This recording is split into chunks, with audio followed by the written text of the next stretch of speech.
Il y a quelques mois, on a été contacté par un auteur pour écrire un livre sur nous. Il y a aussi une partie où on dénonce un peu les malveillances et le harcèlement dans le milieu de la musique. C'était beaucoup de manipulation, de divulgation de fausses informations. C'est des choses qu'on a vécues, c'est pour ça qu'on le dit et on pense que c'est important d'en parler.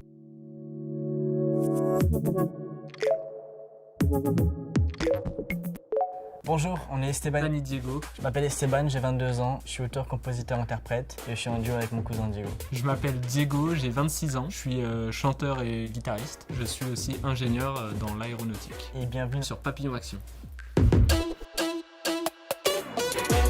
J'en suis arrivé à faire de la musique par ma mère, qui a commencé à prendre des cours de danse flamenco dans une association espagnole. Je me suis inscrit, moi, à la guitare, et c'est comme ça que j'ai commencé la musique. J'ai commencé à faire de la musique un an après Diego, à faire de la guitare. On avait commencé à jouer ensemble, à chanter ensemble. Et il y a une association espagnole de la région parisienne qui nous a proposé de venir jouer et chanter pour la fête de Noël de cette association. On a accepté et c'est comme ça que le groupe est né. Et on a mis une vidéo sur internet de nous pour que la famille en Espagne puisse la voir. Et c'est ça qui nous a permis de faire plein de télé parce que TF1 nous avait contacté suite à ça. On a fait un crop talent dans plusieurs pays, The Voice Kids. Et après The Voice Kids, il y a la production des Kids United qui nous avait contacté pour que je fasse partie du groupe. Et du coup après ça, c'était parti pour faire 3 ans de trucs incroyables. On a fait des tournées, on a fait 3 albums. On est assez impliqué pour une association qui s'appelle Carla. Alors Carla, c'est une petite fille qui est atteinte d'une maladie qui s'appelle ataxie cérébelleuse. C'est une maladie très rare et en France, il n'y a pas de traitement pour cette maladie. Elle est obligée de voyager aux États-Unis pour aller se faire soigner. Ça leur coûte beaucoup d'argent. Donc on a décidé de s'engager pour cette association et faire quelques concerts caritatifs pour récolter des fonds pour Carla. Et suite à ça, on a décidé de s'engager sur plusieurs autres associations. On avait fait l'association du Petit Raphaël, qui malheureusement est décédé très récemment. Et du coup, chaque année, on fait un concert pour une autre association.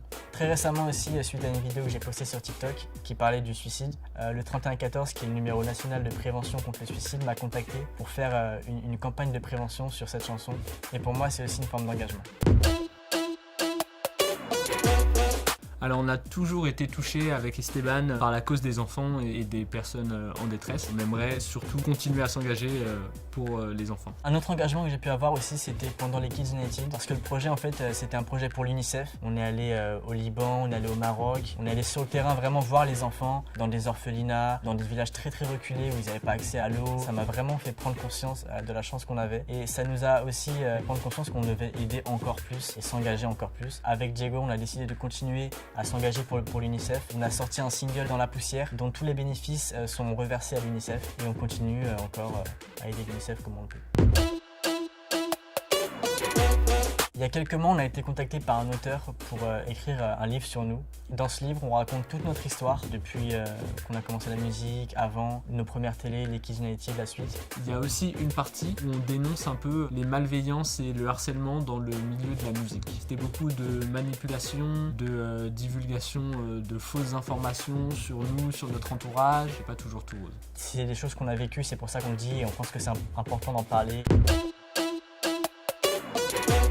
L'une des injustices à laquelle j'ai été confronté durant ma vie, je pense que c'est d'être dyslexique. Ça a entraîné d'autres injustices, comme par exemple, on m'a refusé de passer dans un lycée général scientifique et on m'a orienté vers une filière technologique. Par la suite, j'ai quand même réussi à devenir ingénieur. On nous met des fois dans des cases qui ne sont pas forcément les bonnes. Au début, quand on a commencé la musique avec Esteban, on faisait de la musique très typée espagnole. On nous a très rapidement demandé de mettre plus de français que d'espagnol dans les chansons pour pouvoir être diffusé en France tout simplement. Je pense que c'est bien qu'il y ait toujours un rappel à la France. On sait parler français, on est en France, pourquoi pas mettre un peu de français dans la chanson? Chaque problème a une solution, il suffit de la trouver. Un grand pouvoir implique de grandes responsabilités. Alors si j'ai un conseil pour la jeunesse, c'est faites ce que vous voulez faire à fond, sérieusement, mais sans vous prendre au sérieux. Je pense que c'est d'être persévérant, de croire en ce qu'on fait et puis surtout d'aller au bout des choses.